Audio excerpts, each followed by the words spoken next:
It's Kyle here, the top 1% freelance SEO. And today I'm going to be walking you through how to do keyword research for solar companies, how I would do keyword research for solar companies. And this is a free 5-step process. Anybody can follow along. So by the end of it, you're going to be able to identify money keywords, basically keywords that are going to actually have an impact on your business. And stick around to the end because I'm going to be giving you one tip to avoid when doing keyword research and starting out. So let's begin now. So why do keyword research? Well, more keywords, more targeted keywords, I should mention, equals more money. And we'll take a simple example. One page that generates a small 50 visitors per month that converts at just 10% is going to be 5 new leads. Now, imagine you do that across 10, 20, or even 50 plus pages. You can imagine how much that's going to compound and add up over time, right? So it's super important, basically. So now, before we get started, I recommend, so for step number 1, get your free tools ready. So for this example or this walkthrough, I'm going to be using AdWords Keyword Planner tool and also Google Sheets and Google Docs, basically. So free tools. You can use any doc or use any Google Sheets that you'd like. Now, for this example, I'm going to be doing it on Namaste Solar. So this is I have no affiliation in this business at all. I just found them. It seemed like a super good business, so I thought it'd be a good example. So they're a business in Denver, Colorado, obviously doing solar installation. Now, and here's the business here, basically. So I'm going to be focusing as if it's one location, basically giving this example. So walking you through now. So the first step I want you to do is generate keyword ideas. So basically, you're going to generate all kinds of keyword ideas. Right now, you don't have to be specific. Just think about every kind of service and offering that you provide and just put that down, jot that down on a list, basically. So some ideas for you can start with your main services, like everything related to maintenance, repair, solar technology, brands you might install. It could be one, investigation. So residential, commercial, agricultural, all the different industries you cover. And then some other ideas that you can use is basically Google Auto Suggest. So just by going to solar, you could type in installation for and so on.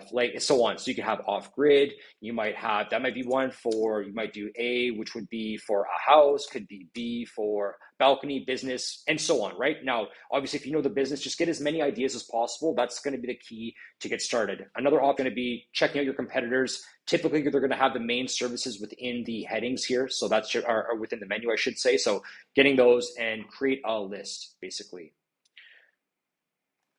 So here I actually have my list that I came up with. So basically we have, solar panel repair, maintenance, we have cleaning. If you do financing, that could be a good option as well. So solar panel financing, solar panel design, if you want to help people to design and set up and so on. So these are some examples. If I would create as many as possible, 100, 200, the more the better, basically. It's just going to give you more to work with, right? And get creative, right? Don't think that it's too niche or too narrow of an industry. Just get the more ideas, the better, basically. So now once we have our list of keywords, what we're going to do next, basically, is we're going to verify these keywords. So how do we know if this is going to be the right keyword to go after? How do I, map this out? How do I think about this? So this is where the Keyword Planner tool is going to come in, but also we're going to do a little bit of manual analysis, just checking in Google, just having a feel as to what's out there, right? So starting with our first, actually, we can just grab all the keywords that we have in a Google Keyword Planner. This is a free tool, right? I would mention you just have to have an account set up with them. So we're going to do get search volumes and forecast. So from there, what I can do is I can paste in my keywords, basically, or when you say keywords, just search terms that people might be looking for, solar panel cleaning, financing, and so on, right? That's all we're looking for here. And then what I can do is just hit get started. Now, if you're a local business and you have one area, what's really great about using the free Keyword Planner tool is that you could be more specific. So as I mentioned before, I'm targeting Denver, Colorado. So I would search Denver, Colorado, which gives me a reach of about 8 million or 8,500,000 people. And I would just X out on the other country here. So I go to save. And then what that's going to do is it's going to give me basically the average monthly searches within that area. So now you might be thinking like, oh, this is small, right? But the point that I made at the beginning of the slide, if you remember, is that a lot of these really focused keywords are going to have a big impact on your business overall, because if each keyword, this is just one variation of the keyword, right? But if each page even just generates 10 visitors per month, if it's very focused, the likelihood of them converting is going to be much higher. So don't disregard any of these. You might want to disregard maybe the average monthly searches here for farm solar panel installation. But when we're verifying these, if you know it's a good target, basically, then I would keep it there. So these are obviously some good options. So commercial solar carports. So what I'm going to do, I just want to check Google and see what's coming up here to help me verify if it's going to be a page worth going after. So if I just do a quick Google search, now it's best if you add the modifier for the location. So for example, if I'm doing Denver, it would be better for me just to add Denver. just because I'm going to get more targeted. Because if my business is based in Denver, I don't really care about the traffic, which is going to be coming from elsewhere. So Denver, so if I type in this one as an example, commercial solar carports Denver, what I see when I scroll down beyond these ads, as you can see, this is sponsored, sponsored, sponsored, is I have the top results are targeting solar panel carports, right? So there's a page there, solar panel carports and solar canopies. So there's another page there and so on. So, and now we have solar panels, so we're a little bit less targeted, but the top two are targeting solar carports. So definitely, if you're doing this type of service, that would go in the list of keywords that I would want to target, basically. So I could just add that to my list now as a keyword that I potentially want to target, solar carports. I'm just going to add Denver to be more specific, right? Now you can do that with your entire list. So go through the list step by step. And what you're also going to do is you're going to be able to basically differentiate between, is this deserve its own page or not, right? So another example, if I do solar panel cleaning, if I was to do this, what I would see, solar panel cleaning Denver. Whoops, missing the S there. So basically what I'm looking at is, are there other people that are targeting this keyword that are also ranking, right? So that's what I'm looking at. So is this keyword working? This is a simple version, basically simplified. So solar panel cleaning company in Denver. So obviously, and if you see your competitors doing it, then you know it's definitely a keyword we're going to be going after. So here we have the top two, solar panel cleaning. It's very focused and it has Denver in the URL here. So obviously it's a Denver company and solar panel cleaning Denver. So definitely go through the list and start getting the ideas here basically, and start putting these on a Google Sheet or somewhere where you can organize them. Like, this is going to be a good potential option for me to go after.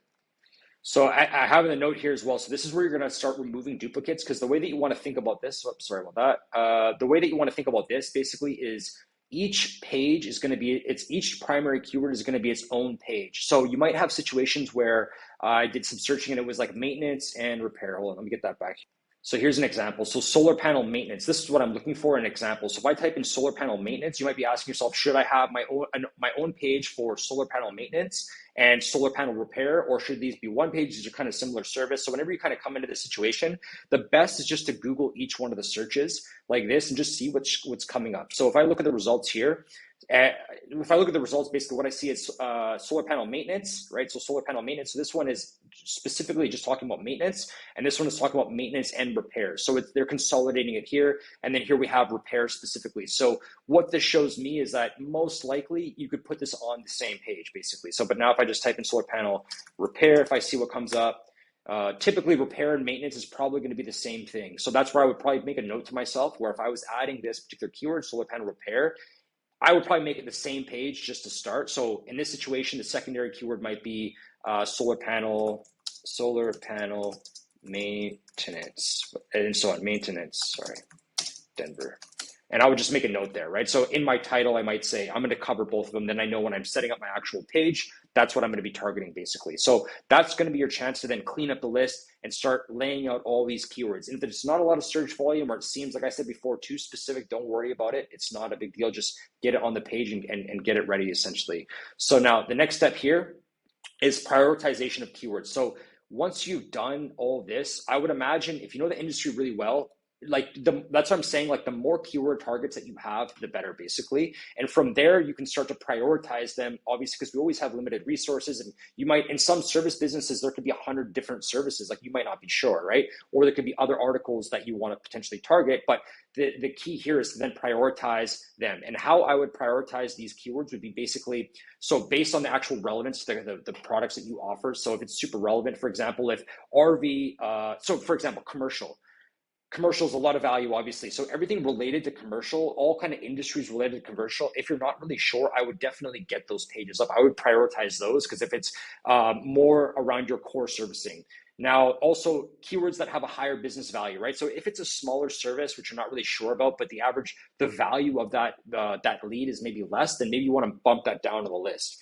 And then also, again, you want to talk about traffic potential. Now, traffic potential, I don't focus on this too much, because as I mentioned at the beginning of the video, traffic can be it could be a bad metric to be following, because you can have 1,000 visitors per month on one page, but it gets 0 conversions, whereas you can have 10 visitors on one page, which is getting 2 qualified leads per month, right? So typically I just like to have some sort of a balance, and that's how I would basically prioritize these keywords. So now when you're looking at these keywords, right, what you'll see is I have all the keywords here. Now what I've done, because I want these to be service pages, because if it's a service, that's mostly what we're focusing on here. So article type, I can even put service. I want these to be service pages. I've looked, they make sense because they're services that I offer. Now, when you add the primary keyword, like we mentioned before, so we know there's search volume, for example, in solar panel maintenance, right? But what you want is you want to add the modifier, which then describes what the page is about, which in most cases for most service businesses is either going to be service or installation, one of those two basically. The reason why we're adding that is because we want it to be very clear what the page is about, so there's no conflicting. Because as an example, if you don't have services, there could be a question which you might add later on in your blog, which might be solar panel design, like how do I design that? And that could be an informational query. So just so we don't confuse Google and we don't confuse users, we want to make sure that we add that modifier on there so that they know exactly what the page is going to be about. So that's how we're going to be filtering through. And then another modifier that I added on is location specific, because if you have the location, then you know you're only going to be getting targeted traffic, and then your likelihood of ranking for that is going to be much higher within that area, right? So this seems pretty basic, right? Now I just came up with 11 ideas pretty easily, right? You can continue this on and you could stretch, like I mentioned before, you could have 50 pages potentially for all the different services. Now I know this seems simplistic and easy, but I'm just going to go back to my example here for Namaste Solar. They do a lot of solar installation, yet if I was to Google their particular keyword, for example, let's just take solar panel cleaning services in Denver, they are not showing up, right? So as an example here, they're not showing up when they could be showing up, most likely because they don't have the page that's correctly targeting that keyword. And what do they have instead? They have their competitors, which is showing up in 1, 2, and 3, and so on, right? So this is like a big opportunity. And again, they're not ranking within the maps here. So something as simple as this can have a big impact, because you're basically leaving money on the table if you don't do this correctly. Now, as I mentioned before, I have the one bonus tip. So what to avoid basically. So what to avoid these common pitfalls when you're starting out and you're doing your keyword research. The whole video is about being as specific as possible. So what I don't want you to do is do not start with how much, like these broad terms basically, which is how much money is one solar panel. Like, don't do that until all your service pages, until all the bottom of funnel content is really dialed in. You have all those laid out. So not only do you have the keywords, you have the ideas that you're going to be targeting, but then go and make those pages. So as I mentioned before, it's one page per primary keyword basically. So you're going to have a page for solar panel repair, you're going to have a page for solar panel maintenance. Take the time, really fill those out and give the specifics of your business. Like, don't talk about other things on your website about other locations or whatever. So when you're talking about making a page about solar panel maintenance within Denver, Colorado, you want to mention, more about your brand, right? You want to mention the specifics of the solar panel maintenance, what you provide within the maintenance, what's covered, why is it relevant to Denver? So Denver could have probably harsher weather conditions. So you want to mention those sorts of things to be super specific. So be specific on the pages, but then also when you're doing your keyword research, and don't just do a couple of service pages, then jump right away to the blog, basically, which is, like I mentioned before, how much is one solar panel, like really top of funnel stuff. And again, if you're targeting this really generic stuff, it's not going to be necessarily targeted traffic within your location, which is then going to actually lead to more leads, more conversions, more money overall. So that's what I would say here. Just keep it really focused. So that's it. If you have any questions about keyword research, please leave a comment below. I'd be more than happy to look at your business and give you my feedback on your keyword list, or answer any more additional questions that you might have. Thank you so much for your time.